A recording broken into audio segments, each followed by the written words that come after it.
আজিৰ পৰা আৰম্ভ হ'ল দক্ষিণ কোৰিয়া শ্ৰী শ্ৰী বৰবিষ্ণু আটাৰ তিৰুভাৱ তিথি মহোৎসৱ। সজাই পৰা তোলা হৈছে ঐতিহ্যমণ্ডিত চমৰীয়া সত্ৰ চৌহদ। কামৰূপ জিলাৰ বকো সমষ্টিৰ চমৰীয়া ঐতিহ্যমণ্ডিত শ্ৰী শ্ৰী বৰবিষ্ণু আটাৰ তিৰুভাৱ তিথি মহোৎসৱৰ আজি ৰাতিপুৱাৰ পৰাই চাফাইও চাৰিহাতী ৰাইজৰ দ্বাৰা পাচনিৰ কাম কৰাৰ পিছত বৰবিষ্ণু আটাৰ চৰিত পাঠ চাৰিহাতী চোনৰ ভৰ অপৰ্ণ ভকত বৰণ অনুষ্ঠান অনুষ্ঠিত হয়। চাৰিদিনীয়া কাৰ্যসূচীৰে অনুষ্ঠিত হ'ব এই সভা মহোৎসৱ।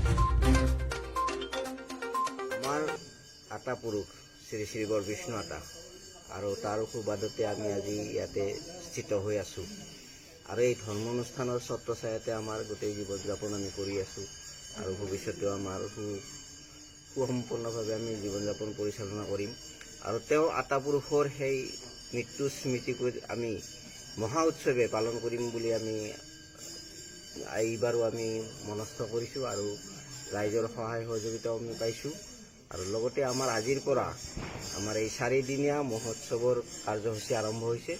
আমাৰ যিটো পৰম্পৰাগত যিটো আমাৰ ধৰ্মীয় পৰম্পৰাগত ব্যৱস্থাৰ মাজত আমি যিখিনি কাৰ্যসূচী পালন কৰোঁ সেইখিনি আমাৰ গতানুগতিক সদায় তেনেকুৱাই চলি থাকিব আৰু আমি এইবাৰ তাৰমানে অলপ ব্যতিক্ৰমধৰ্মী কিছুমান সাংস্কৃতিক অনুষ্ঠান লৈছোঁ কি আমাৰ যিটো লোক সংস্কৃতি এই লোক সংস্কৃতিখিনি আমি পুনৰ উজ্জীৱিত কৰাৰ এটা প্ৰচেষ্টা আমি হাতত লৈছোঁ।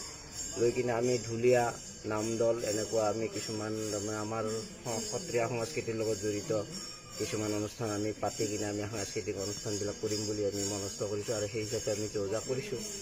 আৰু এইবাৰ আমাৰ এই আজিৰ প্ৰথম দিনাৰ কাৰ্যসূচী হিচাপে আমাৰ চাৰিহাতী ৰাইজে আমাৰ সত্ৰত চোণৰ ভাৰ দিব আৰু লগতে এই চোণৰ ভাৰ দি আপোনালোকে আজিৰ পৰা গুৰু আমাৰ আটা পুৰুষৰ তিথিৰ গোটেই যিমানখিনি আৰম্ভণি এই আৰম্ভণিখিনি আজিৰ পৰা আৰম্ভ হ'ব আৰু আমাৰ যিখিনি ইয়াতে ভকত অতঃপ্ৰোতভাৱে জড়িত হৈ সেৱা আগবঢ়াই আহিছে তেওঁলোকক আমি সামাজিকভাৱে ইয়াতে আজি মান্যতা দি আমি বৰণ কৰি তেওঁলোকক সন্মানিত কৰিম আৰু তেওঁলোকৰ আশীষ লৈ আমি গোটেই অনুষ্ঠানবিলাক সুচাৰুৰূপে চলাই নিয়াৰ চেষ্টা চলাম।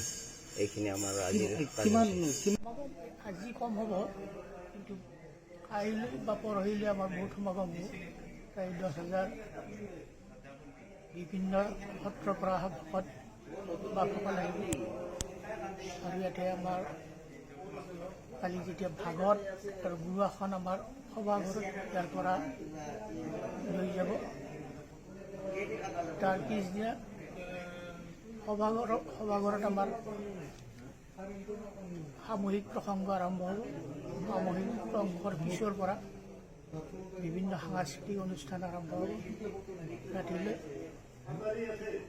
তাৰ মাজভাগতে 7 বজামানত আমাৰ বিভিন্ন সত্ৰৰ পৰা অহা ভকত বান্ধৱলৈ সিধা বিতৰণ কৰা হ'ব।